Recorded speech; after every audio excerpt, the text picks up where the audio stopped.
न कमी निकाल हर किसी में, इस रचयिता की हर एक रचना अनुपम है। दूसरों में कमी निकालने वाले, क्या तुम पूर्ण हो?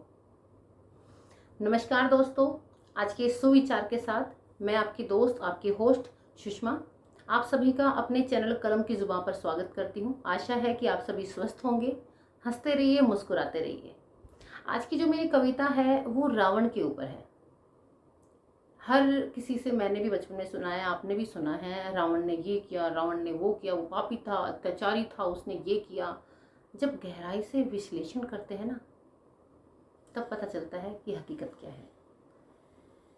मेरी एक आदत है, मैं कभी भी दूसरों में कमियां ढूंढने से पहले खुद की कमियों को एक बार जरूर गौर से सुनती हूँ, महसूस करती हूँ, देखती हूँ। मेरे अंदर उतनी ही कमियां हैं जितनी सामने वाले के अंदर है। परफेक्ट इस दुनिया में कोई भी नहीं है, ना मैं हूं ना आप हैं। तो हम दूसरे को उसकी कमियों से क्यों तोले? उसके अंदर कुछ तो अच्छी चीज होगी।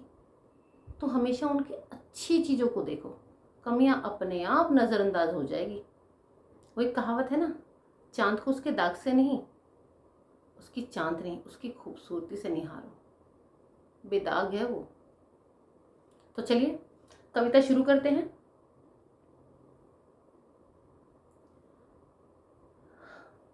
कहाँ आसान था उस रावण का राम युग के संसार में रह पाना। जरा शब्दों पर गौर कीजिएगा, ध्यान से सुनिएगा। कहाँ आसान था उस रावण का राम युग के संसार में यूं रह पाना। माना था अहंकार पूरा उसमें, किंतु क्या पश्चाताप भी कम था। माना वो था वासना से लिप्त, माना वो था वासना से लिप्त, किंतु उसके संयम में भी पूर्ण दम था। सीता जी ने राम को अंत में है पाया, सीता जी ने राम को है अंत में पाया, ये राम की ही ताकत थी। सीता जी ने राम को अंत में है पाया, ये उस राम जी की ही ताकत थी, किंतु सीता की पवित्रता बरकरार रखने में उस रावण की ही मर्यादा थी, उस रावण की ही मर्यादा थी। जो चाहा वो पाया, बलपूर्वक छीना, ये उस रावण की शक्ति थी। जो चाहा, जो पाया, जो बलपूर्वक था उसको छीना, ये उस रावण की ही शक्ति थी। देवों के देव उस महादेव को भी है मनाया, ये उस रावण की ही भक्ति थी।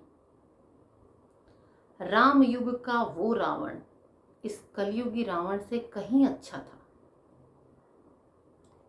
अंतिम पंक्तियां आज के आधुनिक समाज को इंगित करते हुए जरा ध्यान से सुने। राम युग का वो रावण इस कलयुगी रावण से कहीं अच्छा था।